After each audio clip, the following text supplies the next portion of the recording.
India की एक अज़ली दुश्मनी है और फिर उसके वसाइल भी ज़्यादा है, उसकी इंटरनेशनल लॉबिंग भी ज़्यादा है। एज अ यानी पाकिस्तान की तो बात ना करें, इंडिया की बात हो रही है क्योंकि इंडिया इसमें हाइपर एक्टिव है कि अफगानिस्तान में क्या हो रहा है। नमस्कार दोस्तों, आज की नई वीडियो में आपका बहुत बहुत स्वागत है। तो दोस्तों, पाकिस्तान में आम से लेकर खास तक कोई सुरक्षित नहीं है। अफगानिस्तान के राजदूत की बेटी का अपहरण का मामला अभी शांत ही नहीं हुआ था कि एक और ऐसे ही मामले आने से पाकिस्तान मीडिया काफ़ी ज़्यादा चिंता में पड़ गई है। दोस्तों, आपको बता दें कि पाकिस्तान के फार्मर एम्बेसडर की बेटी का हत्या का मामला पूरे पाकिस्तान में तूल पकड़ता जा रहा है। जैसा कि दोस्तों आपको पता होगा कि पाकिस्तान में आए दिन ऐसी घटनाएं होती रहती है। जैसा कि दोस्तों आपको पता भी होगा कि अफगानिस्तान में जिस तरह से अमेरिकी सैनिकों के जाने के बाद पाकिस्तान में ऐसी घटनाएं जोर पकड़ रही है, पाकिस्तान मीडिया भी अब पूरी तरह से तालिबान से डर चुकी है। ऐसा माना जा रहा है कि तालिबान ने जिस तरह से पाकिस्तान में अफवाह डालना शुरू कर दिया है, तालिबान सोच रहा था कि अमेरिकी सैनिकों के निकलने के बाद पाकिस्तान खुलकर समर्थन करेगा, लेकिन पाकिस्तान ने खुलकर समर्थन नहीं किया तालिबान से। तो इसलिए शायद तालिबान अब पूरी तरह से पाकिस्तान में अब गुस्सा उतार रहा है। तो दोस्तों देखा जाए तो पाकिस्तान ने जो बोया था अब वही काट रहा है। तो ये जो कत्ल हुआ है कल एक सफ़ीर की साहबजादी का, ये भी बड़ा अजब सा वाक़या है। और अफगान सफ़ीर की जो साहबजादी हैं, देखें उस्मा, इसको बात को थोड़ा सा तरह लंबा करते हैं। देखें अफगानिस्तान में ना, मैं आपको एक बात बताऊं, अफगानिस्तान में पहली बात तो ये कि अफगानिस्तान में कल वो जो सुबह हुआ था वाक़या, अशरफ गनी साहब के जब वो नमाज पढ़ रहे थे, ईद की नमाज, तो चंद रॉकेट गिरे थे आके, उसके बाद से लेके अब तक पूरे अफगानिस्तान में कुछ नहीं हुआ, कोई एक वाकया नहीं हुआ। और एक खामोश रजामंदी से एक सीज फायर तालिबान और अमेरिका और चाइना और रशिया और बाकी जो दोहा में लोग मौजूद हैं उनके दरमियान हुआ, लेकिन उसमें इंडिया चूंकि नहीं है उसका हिस्सा इस वक्त, तो इंडिया ने ज्यादा शोर किया, ये हंगामा, वो हो गया, ऐसे हो गया, पता नहीं क्या, खाना जंगी हो गई, मतलब जो लड़ गए लोग, मर गए लोग, ऐसे। अच्छा, अब ये मुझे बताएं कि अशरफ गनी साहब के ऊपर नहीं हुआ वो हमला, वो रॉकेट फायर हुए और जिस जगह से फायर हुए एग्जैक्ट उसकी जो दो लोकेशंस हैं वो एग्जैक्ट अमेरिकन के पास भी है, रशियंस के पास भी है, चाइनीज सबके पास है। और वहां पर ये कहा गया था कि यहां पे रॉकेट गिरा के बस सिग्नल, तो तोपों की सलामी दे देना, इससे ज्यादा नहीं होना चाहिए कुछ। अच्छा, तो वो उनकी, आप मुझे बताएं कि प्रेसिडेंट बाइडेन ने कंडेम किया उस अटैक को? नहीं। दुनिया के किसी सरबराह मुमलिकत ने कंडेम किया कि तालिबान ने ये क्या किया है? नहीं किया। ये रजामंदी से हुआ है, ठीक है, कि एक मैसेज है कि आप जो हैं वो मतलब ये इस तरह से हुआ है, लोगों ने शोर कर दिया पूरे अफगानिस्तान में, लेकिन उसके बाद तालिबान खामोश होकर बैठ गए। अच्छा, अब मसला यह है कि इसको एक फिर मैं गुजारिश करूंगा अशरफ गनी साहब से भी और जाहिर है कि जो हमारे इंडिया के दोस्त हैं उनसे भी, कि देखें रियलिस्टिक होना चाहिए। इसमें रियलिस्टिक इसलिए होना चाहिए, पाकिस्तान को आप साइड पे कर दें, पाकिस्तान एज अ यानी पाकिस्तान की तो बात ना करें, इंडिया की बात हो रही है क्योंकि इंडिया इसमें हाइपर एक्टिव है कि अफगानिस्तान में क्या हो रहा है।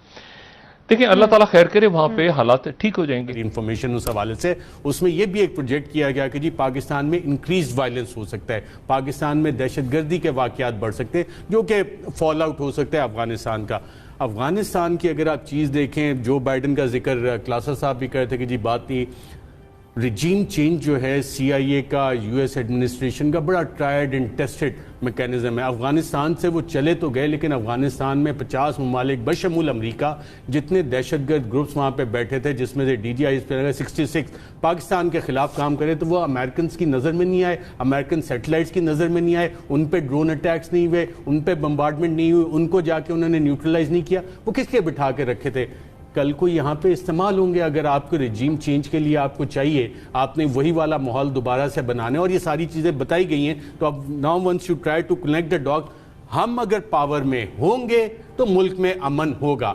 इसीलिए कहा जाता है कि करप्शन का और दहशतगर्दी का बहुत गहरा नेक्सस है। जब तक आप इस मुल्क से करप्शन ख़त्म नहीं करेंगे, आप अपने जवानों की, और बहुत प्यारे प्यारे जवान, यंग लड़के, उनकी आप कुर्बानियां देते रहेंगे, वो शहादतें लेते रहेंगे, और ये इंटरनेशनल गेम चलता रहेगा। कहीं अमेरिका से चलेगा, कहीं बरतानिया से चलेगा, कहीं मिडल ईस्ट से चलेगा, और आपका मुल्क, हम बहुत छोटी सी पावर है सारे रीजनल बिग पावर गेम में, China versus US versus Soviet union, Russia, different groups की जो है क्वाड किधर बन गया, इंडिया किधर जा रहा है, हम उसमें बहुत छोटा सा, जिसको कहते हैं ना, चलो मैं कॉग इन द व्हील कह लेता हूँ, पे नहीं जाते वहां पे उस सारे कॉन्टेक्स्ट में जब आप ये चीजें देखते हैं ना, तो मियां नवाज शरीफ साहब के इस बाकायदा बयान का मतलब ये, हम अगर पावर में होंगे तो अमन आ सकता है। और फिर अफवाज के इनखला के बाद वहाँ पे एक अर्जेंसी सी है और लोग जो हैं वहाँ पर खाना जंगी की वजह से वहाँ से लोग वापस जा रहे हैं। हमें खदशा है कि यहाँ पर मुहाजिरीन की तादाद में इजाफा हो जाएगा।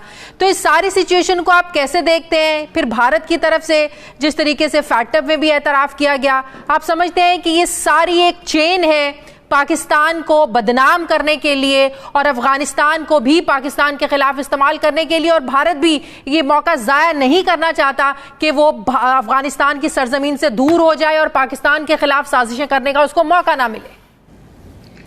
नहीं, देखिए, जो भी हरीफ ममालिक होती हैं वो एक दूसरे को बदनाम करने का कोई मौका ज़ाया नहीं होने देती। इस वक्त आप देखें कि क्या अमेरिका चीन को बदनाम करने का कोई मौका ज़ाया होने देता है?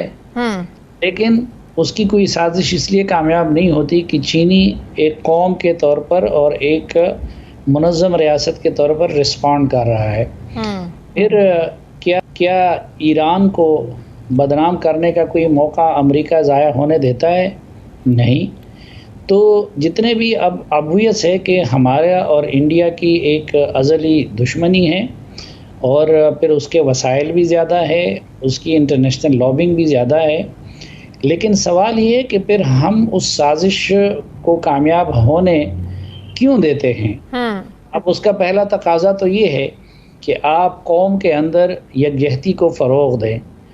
हम क्या वो कर रहे हैं? हमने तो पिछले सालों में कौम को जितना तकसीम कर दिया है।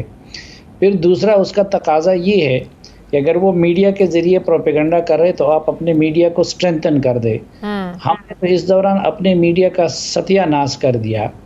उनको मीडिया के लिए ग़िज़ा की हैसियत वसाइल रखते हैं, आपने वो भी रोक दिए हैं, और आज़ादी उसकी लिसांस की हैसियत रखती है, वो भी आपने रोक दिया है।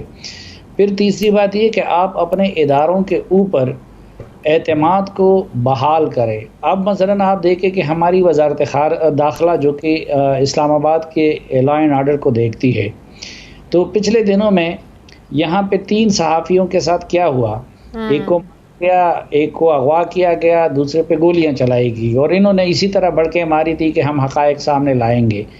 आज तक क्या शेख रशीद साहब वो हक़ाइक़ सामने लाया है? तो जब आप अपने शहरियों के एतमाद को बहाल नहीं करते तो फिर एक सफारतकार जिसकी मामूली वाक़या नहीं है, उसकी साहबजादा और उसकी बेटी का और एक खातून का वाक़या है और उनका दावा है, तो वो कैसे यकीन करें? दूसरी बात ये कि जब वो साजिश कहते हैं तो ये साजिश कोई आसमान से आके हमारे सामने आश्कारा करेगा। अगर शेख रशीद साहब उस वक़्त साजिश का जिक्र करते हैं तो फिर उस साजिश की तफसीलात भी साथ पैरेलल सामने रख देना कि ये फ़लाँ लोगों ने साजिश की है, इस तरह इस साजिश की नोयत है, ये लोग इस्तेमाल हुए हैं। लेकिन साजिश कहने से तो बरी ज़िम्मा नहीं हो जाते ना। और बिल्कुल वो कह रहे हैं ना, जितने भी रिक्शा ड्राइवर्स हैं, 4 रिक्शा तब्दील हुए, सबको पकड़ा हुआ है, वक्त आएगा उसको सामने ले आएंगे। मुझे ये बताइएगा कि अफगान सफ़ीर को वापस बुलाने का मामला, अपने अमले को वापस बुलाने का मामला, ये पाकिस्तान और अफगानिस्तान को, जब अफगानिस्तान को खासकर जब पाकिस्तान की ज़रूरत है, दोनों ममालिक का एक दूसरे से जुड़ा हुआ है, तो ऐसे नाजुक मौके पर ये जो दरार पैदा हो रही है दोनों ममालिक के ताल्लुकात में, ये कितने नुकसानदेह है? देखिए, वो तो हम बार बार कहते हैं कि इस वक्त अफगानिस्तान पे भी एक मुश्किल वक्त है। हाँ। और पाकिस्तान के सामने भी एक बड़ी आजमाइश है, और उसका तकाजा ये है कि दोनों माजी को भारत ने अफगानिस्तान के जरिए हमेशा पाकिस्तान का अमन खराब करने की कोशिश की है। पाकिस्तान में होने वाली दहशतगर्दी को भारत अफगानिस्तान से ही कंट्रोल करता आया है। अब जब अफगानिस्तान से अमेरिका निकल रहा है और तालिबान वहाँ काबिज हो रहे हैं, तो भारत ने अफगानिस्तान में दहशतगर्दी के जो ट्रेनिंग कैंप्स लगा रखे हैं उनमें खरबों रुपए की सरमायाकारी की हुई है, वो भारत को ज़ाया होती हुई नज़र आ रही है। लिहाजा भारत कुछ भी करके पाकिस्तान के ख़िलाफ़ अपनी ये जो सरमायाकारी है ये ज़ाया होने से बचाना चाहता है और अफ़गान हुकूमत को सपोर्ट कर रहा है। इस्लामाबाद में होने वाली अफगान अमन कॉन्फ्रेंस में आने से अफगान हुकूमत ने इनकार कर दिया, बल्कि कुछ दिन पहले अफगानिस्तान के नायब सदर ने इल्ज़ाम लगाया था कि पाकिस्तानी फ़ज़ाइया ने अफगान फ़ौज और अफगान फ़ज़ाइया को सरकारी तौर पर ख़बरदार किया है कि अगर तालिबान को अफगान इलाके स्पेन बुल्दक से बेदखल करने की कोशिश की गई तो इसका जवाब पाकिस्तानी फ़ज़ाइया देगी, जिसकी पाकिस्तान ने सख्त अल्फाज में इसकी तरदीद। दोस्तों अभी आपने इस वीडियो में भी देखा किस तरह से पाकिस्तान मीडिया जो अफगानिस्तान के राजदूत की बेटी का अपहरण का मामला है उसे पूरी तरह से इमरान खान की नाकामी को बता रही है। दोस्तों आपको बता दें कि पाकिस्तान में आए दिन ऐसी घटनाएं होती रहती है जिससे पाकिस्तान का अंतर्राष्ट्रीय स्तर पर छवि को काफ़ी नुकसान पहुंचता है, लेकिन पाकिस्तान वो देश है जहाँ पे आतंकवादियों को पालन पोषण किया जाता है। दोस्तों अभी आपने इस वीडियो में देखा किस तरह से पाकिस्तान मीडिया बता रहे हैं कि पाकिस्तान में ऐसी घटनाएं अब बढ़ना शुरू हो गई है। दोस्तों आपको बता दें कि अफगानिस्तान के अमेरिकी सैनिकों के निकल जाने के बाद जिस तरह से पाकिस्तान पूरी तरह से फंसा चुका है, अब उसे शायद कोई बचा सकता है। इसकी वीडियो में बस इतना रहते हैं। अगली वीडियो में आपसे फिर मुलाकात होगी एक ऐसे मजेदार वीडियो के साथ। तब तक दोस्तों वीडियो को लाइक जो करेगा और चैनल पर नए हो चैनल को सब्सक्राइब जो करेगा। मिलते हैं नेक्स्ट वीडियो में। जय हिंद, वंदे मातरम।